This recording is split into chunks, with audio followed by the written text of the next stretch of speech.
Tolani Adeola, a 20-year-old architecture student at a Nigerian university, had always lived simply. Her family didn't have much. Her mother worked as a school cleaner, and her father fixed pipes as a plumber. But what they lacked in wealth, they made up for in love, humility, and faith. Tolani grew up soaking in the world of Korean dramas and K-pop.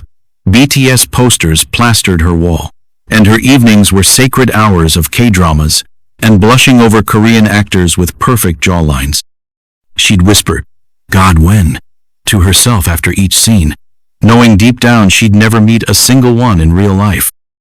Until the day the email came, she stared at the scholarship notification, blinking through tears.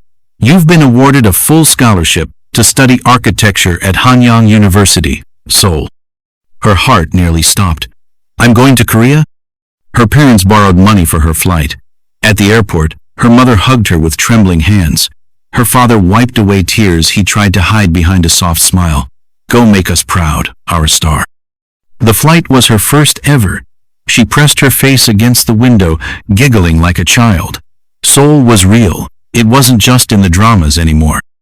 At university, she struggled. Tolani was shy, introverted, unsure how to talk to anyone. But Yoojin, her doormate, broke through slowly, with late-night ramen offers and shared playlists. Yoojin taught her how to use chopsticks and how to survive Seoul winters. Desperate for essentials, she got a job at a cozy little cafe near campus. Her boss was strict, grumbling about everything, but Tolani worked diligently, quietly taking every sigh and complaint in stride. Then he walked in. Black hoodie, sunglasses, hidden aura of fame. Tolani didn't know who he was at first. She only noticed she gave him the wrong coffee order. When he tasted, he chuckles. He gently waved her over. "Excuse me," he said in English. "This is not what I ordered." She panicked. I'm so sorry, sir. I mean, wait just 1 second." When she returned with the corrected drink, he slid off his sunglasses, and her soul left her body. Kang Joon. The Kang Joon. Top K-drama actor, nation's sweetheart, her screen husband. She almost dropped the cup. "Shh," he whispered with a wink. "Don't scream, coffee girl." Tolani stood frozen, her knees weak. She melted on the inside. He left without another word. She smiled all day, hugged her pillow that night, and rewatched his drama for the 11th time. A week later, she bumped into him again at the mall, on her off day. "Coffee girl," he called. She froze, mouth parted, words caught somewhere between fantasy and reality. Her brain malfunctions, her lips won't move. "You're not gonna faint, are you?" he teases, stepping closer. He chuckled. "Are you stalking me?" he teased. "Me?" she choked out. "No, I was just buying soap." Before she could form real sentences, fans began to scream. June looked around in panic. Without thinking, she grabbed his hand. "Come with me," she said. They escaped through the back entrance, his fingers still tangled with hers. As his car pulled up, he squeezed her hand gently before letting go. "Thanks, coffee girl." She was breathless.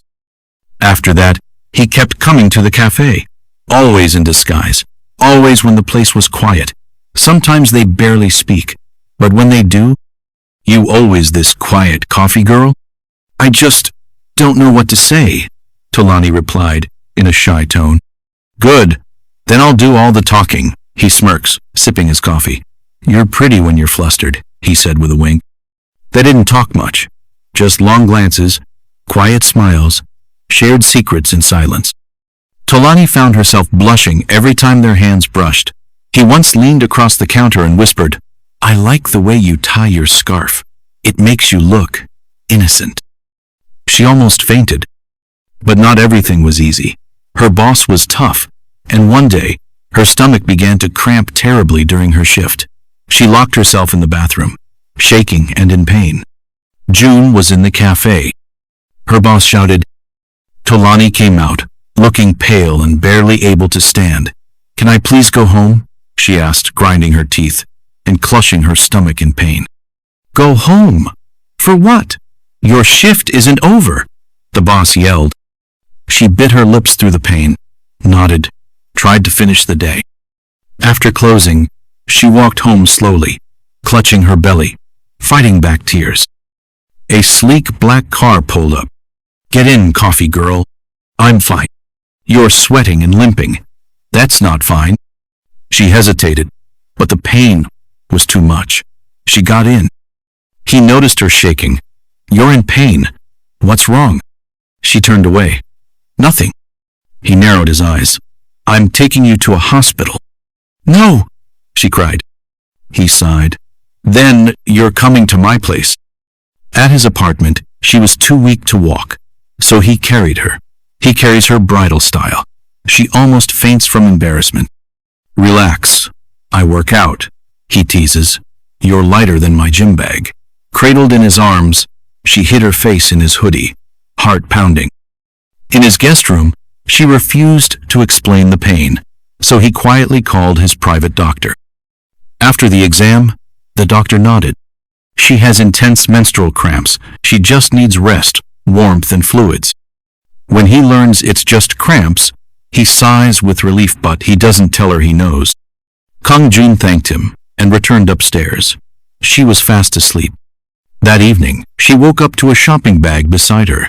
Soft pajamas, feminine products, fresh clothes, sanitary pads, and a steaming bowl of Korean porridge.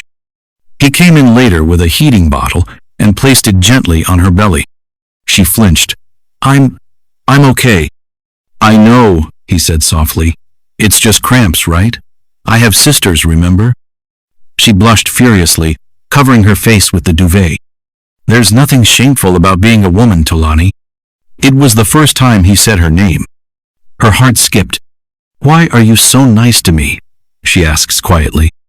He leans in, eyes sparkling. "Because I like my coffee sweet, and you're the sweetest I've met." She blushes furiously, as he winks at her and walked away. The next morning, she tried sneaking out quietly, but he was already downstairs, working on his laptop. "Where are you going?" he called, smirking. "Planning to escape on me, coffee girl?" She spun around, caught. He stood, hands in his pockets, walking slowly toward her. "Coffee girl," he said in a husky voice. "You're really bad at sneaking out. Maybe I should lock the door next time." She stared at the floor, cheeks glowing. He walked over, swept her up bridal style again, and whispered, "Back to bed, doctor's orders." She whispered, "Thank you." He sat on the edge of the bed, leaned close, giving her a kiss on the forehead, and said, "Next time, just tell me. I'd rather you scream at me than hide your pain." They both laughed, and when he stood to leave, he turned back with a teasing grin. "By the way, I still think coffee girl suits you better than Tolani. Don't you think it's sexy?" To be continued in part 2.